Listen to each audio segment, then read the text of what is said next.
Guy with sword versus 50 1997. in 1997. And in the city of Seattle, Washington, at around 11 a.m., 911 operators would receive a call that would change the course of history. Yeah, there's some different quality, man. Hello, 911, what's your emergency? There's a black man. He's carrying something that looks like a samurai sword. Okay, calm down. Please don't racial profile.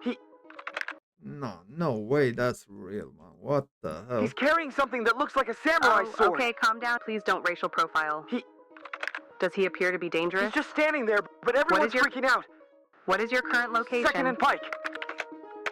Okay, I want you to stay on the line. I'm going to alert law enforcement of the situation. Just send help now, stay please. calm for me, okay? Yes, I'm very calm. This call triggered an 11-hour standoff, which would forever immortalize the name of the Seattle Street Samurai. Shakes off the tear gas with almost What the fuck? This guy thinks he's in some anime or something. superhuman strength. The man refuses to surrender his weapon without a fight. There's talks about this guy online, but they're from forever ago. So I just thought I'd make a contribution by putting this amazing story in a digestible video format. I was genuinely floored to see that Bro, it's nobody him. had made a video about this. Because this shit is insane. With nothing but sunglasses and a samurai sword to his name, this man held off an army of police officers for 11 hours. He withstood everything Why though? from getting shot to receiving a bribe in the form of a Big Mac, and just hell? stood there. His name is Tony Allison, but on this day he insisted that everybody, including the police, refer to him as Apollo, and it all started with him doing nothing. Yeah, it didn't actually start with that 911 call. That was fake. Knew that was fake. That sounded fake, man. Surprise. It was actually an off-duty police officer, and he was alerted about a man in Canada. Just need one cop there, and if he charges, shoot him. Yeah, I mean, one cop's probably a bit of a stretch, Camo but pants and a leather jacket that was quote-unquote disturbing. So this off-duty police officer decides to follow him from Pike's Place Market to the corner of 2nd and Pike. Which, bro, you're off-duty. Try hard much? Anyways, this is where you see him in the video. Now, Apollo was suspicious of this guy following him, and rightfully so. I would be as well. So he took what the cop describes as a defensive stance with his sword at the ready, which is understandable in a defense situation like this one. But sadly, that was enough for the off-duty cop to call his buddies, and they would remain in that same location for the next 11 hours. They closed all the that's stores, crazy. evacuated everybody, shut down all the streets, imagine what this cost. caused traffic jams. In case you guys are wondering whether he's actually dangerous with a sword, the news report made sure to seek out a trustworthy source. So the man confirms authorities' worst fears. Yeah, he knows how to use the sword. When the cops What got the there, hell? apparently they tried to bribe the samurai sword out of his hand with a glorious sum of $50. I want you to take one look at this guy and guess how he responded.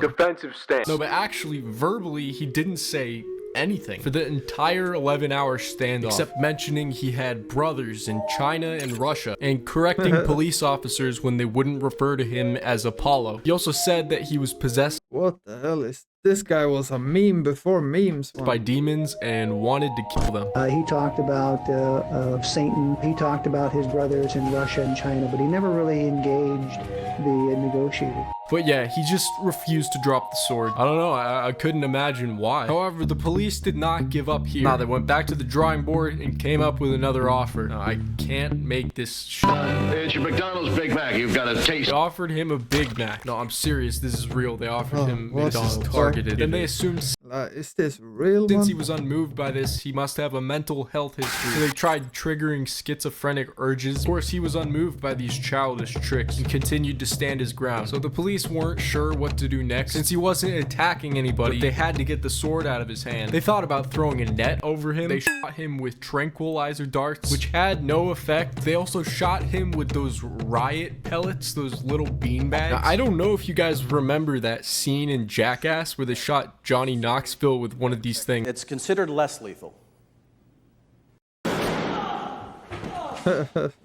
He was on the ground panting for like 20 minutes. He just shrugs it off. Anyways, Damn, this guy is He's got some superpowers. 2 unfair nut shots later, he was still standing. But he endures round after round and shows no sign of surrender. So then they decided the best route to take is to tear gas him, The man shakes off the tear gas with almost superhuman strength. spray What him the with a hell? fire hose, hoping that he will lose What the fuck? his grip on the sword. When that doesn't work, they turn the water pressure up, full blast. and then pin him down with a ladder. Those guys went down by the book exactly what they were supposed to do. Oh, yeah, of course. I'm pretty sure this is the definition of by the book, actually. Now, when you look at this from the outside, who is in the wrong here? Guns with special beanbag. Well, who's in the wrong? It's obviously the guy with the sword, but still That crazy. strike with the same impact as a heavyweight boxer's punch. Chemical agents or tear gas makes the suspect very uncomfortable. Burns his eyes, it burns his skin, and it makes it difficult for him to breathe. The jets of water pack the force of a hurricane wind. Then, in a highly orchestrated maneuver, police pin the suspect down with a ladder, pole, and riot shield. By the book exactly Crazy. what they were supposed to do. Yeah, I agree. I don't know. You guys don't want to know my opinion.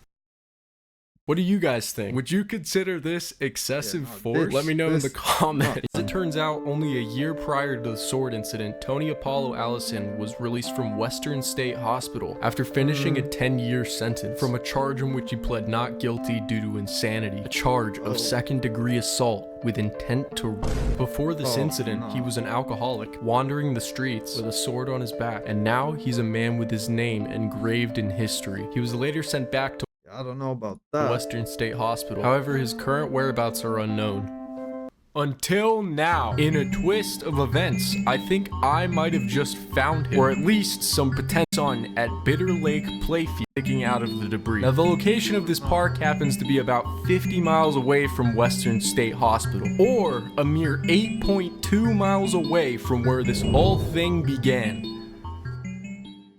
Now, due to Apollo's story being very old and many news sources doing very minuscule amounts of This was crazy, man. What the hell? America's literally